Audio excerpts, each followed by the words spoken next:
In a world teetering on the edge of environmental catastrophe, democratic backsliding, and social unrest, it's easy to feel powerless. Headlines scream of rising authoritarianism, wildfires scorching entire regions, and communities divided along political and ideological lines. We swipe past these stories, overwhelmed, wondering if anything can truly be done. But what if the answer lies not in new technology or political slogans, but in something far older, a mindset that once transformed the world? This mindset is the Renaissance spirit, a way of thinking that reignited human potential, spurred scientific discovery, and challenged oppressive systems.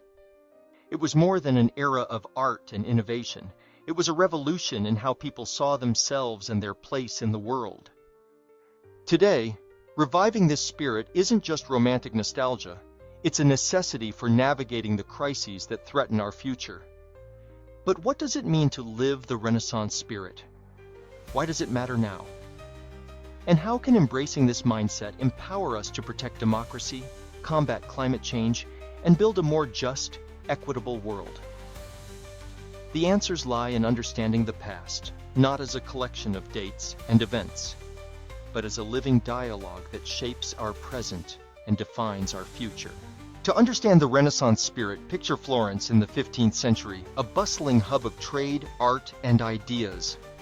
The city thrived not just because of wealth, but because its people dared to question established truths. They rediscovered ancient texts, debated philosophy in open squares, and pushed the boundaries of art and science. But they didn't just mimic the past, they reinterpreted it, challenged it, and used it to fuel progress. Think of how artists like Leonardo da Vinci approached the world not as painters alone, but as engineers, anatomists, and philosophers. They refused to be confined by specialization. They believed that understanding the world meant crossing disciplines, asking hard questions, and constantly seeking truth. This is the heart of the Renaissance spirit: curiosity, critical thinking, creativity, and compassion, all applied to the betterment of society. But the Renaissance wasn't purely intellectual. It was political, social, and personal.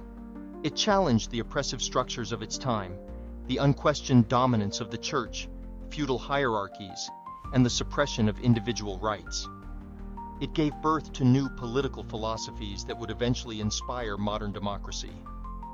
And here's the catch: the Renaissance spirit didn't end with the 16th century.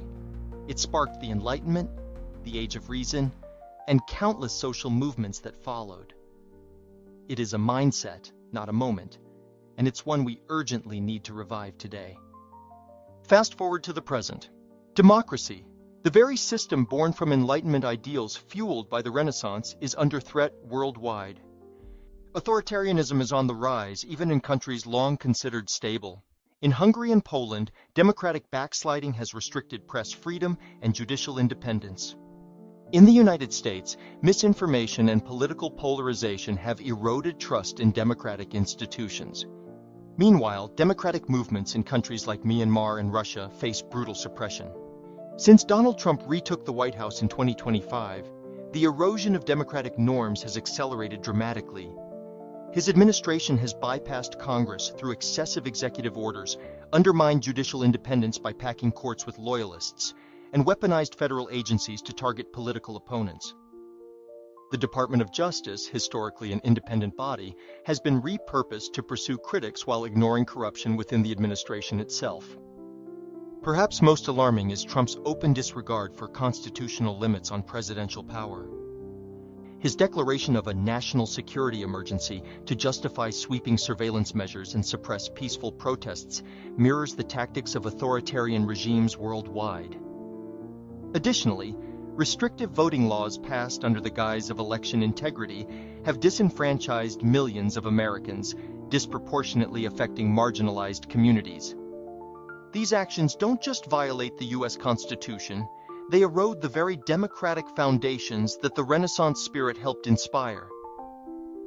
When leaders silence dissent, reject accountability, and manipulate democratic institutions for personal gain, they unravel the social contract that binds free societies together. The consequences of Trump's unconstitutional actions extend far beyond American borders. Historically, the United States has served as a beacon for democratic values, inspiring movements for freedom and human rights worldwide. When that beacon dims, authoritarian regimes elsewhere grow bolder, cracking down on dissent with impunity. For Americans, the erosion of democratic norms threatens civil liberties, from freedom of speech and the press to fair trials and equal protection under the law. When the rule of law is undermined, government accountability vanishes, leaving citizens vulnerable to abuse and corruption.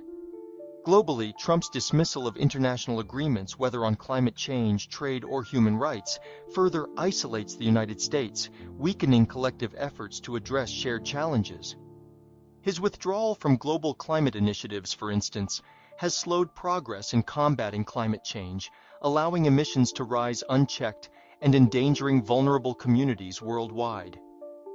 What's fueling this regression? At its core, it's a rejection of the Renaissance values of critical thinking, free inquiry, and respect for human dignity.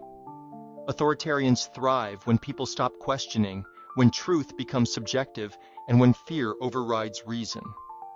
Without a mindset that values evidence, debate, and ethical responsibility, democracy falters.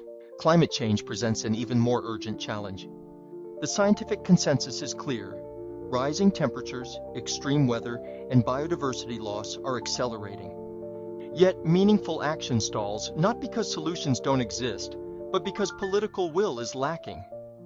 Short-term interests, denialism, and apathy prevent the bold changes needed to protect future generations. Here, too, the Renaissance spirit offers a way forward.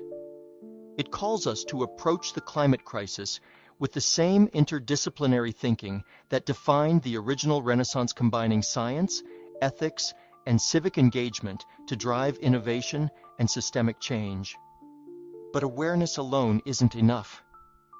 We must rekindle the intellectual bravery that fueled past revolutions, the courage to challenge entrenched power, the curiosity to explore solutions, and the compassion to prioritize human and environmental well-being. These threats can only be countered by rekindling the Renaissance spirit, critical thinking to see through propaganda, civic engagement to hold leaders accountable, and ethical responsibility to protect the most vulnerable. Embracing the Renaissance spirit isn't about romanticizing the past. It's about applying its principles to solve today's most pressing problems. Here's how this mindset empowers us. 1. Critical thinking. In an age of misinformation, the ability to question, analyze, and seek evidence is vital. Renaissance thinkers didn't accept claims at face value. They tested ideas through observation, debate, and experimentation. Applying this mindset today means challenging propaganda, verifying facts, and thinking independently. 2. Interdisciplinary understanding. The Renaissance spirit rejects narrow specialization. It encourages us to see connections between fields, how history informs politics, how science intersects with ethics, and how environmental sustainability ties into social justice. This holistic thinking is essential for tackling complex issues like climate change and democratic erosion. 3. Civic engagement. The Renaissance fueled movements that expanded human rights and democratic governance. Living this spirit today means participating in democracy voting, advocating for fair policies, and holding leaders accountable, especially when they undermine constitutional norms. 4. Ethical responsibility. Renaissance humanism emphasized compassion and the dignity of all people. In addressing modern challenges, we must prioritize solutions that protect the most vulnerable, ensuring that progress is just and equitable. Living the Renaissance spirit is not an abstract ideal. It's a practice that anyone can adopt. Here's how to start. 1. Question everything. Don't accept information at face value. Read, research, and engage with multiple perspectives before forming opinions. 2. Expand your knowledge. Explore subjects outside your comfort zone. Read about history, science, ethics, and politics. Follow reputable sources and stay informed. 3. Engage in civic life. Vote in elections, support organizations working for social and environmental justice, and participate in community initiatives. 4. Defend democracy. Speak out against unconstitutional actions and advocate for policies that protect civil liberties and democratic institutions. 5. Practice compassion. The Renaissance spirit isn't just intellectual, it's ethical. Treat others with respect, empathy, and fairness. 6. Foster dialogue. Engage in meaningful conversations with those who hold different views. True understanding comes from dialogue, not division. The challenges we face, climate change, democratic erosion, social injustice, can feel insurmountable. But history teaches us that transformation is possible when people embrace critical thinking, compassion, and collective action. The original Renaissance shattered old paradigms, ushering in new ways of understanding and improving the world. We stand at a similar crossroads today. Will we retreat into complacency and division, or will we rise to the challenge with the curiosity, courage, and creativity of Renaissance thinkers? The choice is ours. Thank you for watching. Our channel, known as the Renaissance Spirit, is dedicated to the pursuit of a just, equitable, and humanitarian world. Our video topics encompass areas including history, politics, religion, personal development, society, culture, social and environmental justice, and other topics of liberal arts and sciences, including ancient Rome and the Roman Empire, a powerful lens through which to compare and contrast the modern world. These topics are perfect for the true modern polymath. Living the Renaissance spirit means engaging with history not as a distant past, but as a living dialogue, constantly informing and enriching our present. It reminds us that we are part of an ongoing conversation with the future, with our progeny and posterity, our legacy. Will we grant them a future free from the fear of climate catastrophe and tales of democracy's collapse? Or will they admonish us for our complacency and omissions? The Renaissance ushered in a golden age of knowledge, both lost to time and yet to be discovered. It gave birth to the Enlightenment and the Age of Reason. Embracing truth, knowledge, and compassion for humanity and our shared history opens up the world to each of us. It improves all of humanity, affording us the opportunity to be better stewards of the earth and kinder to one another. The Renaissance spirit is more than just a philosophy or style. It is a way of living, learning, growing, and thinking. Please subscribe, turn on notifications, share, and take our quiz next to see if you're a Renaissance spirit. Live the Renaissance spirit. History has not died, only our understanding of it has.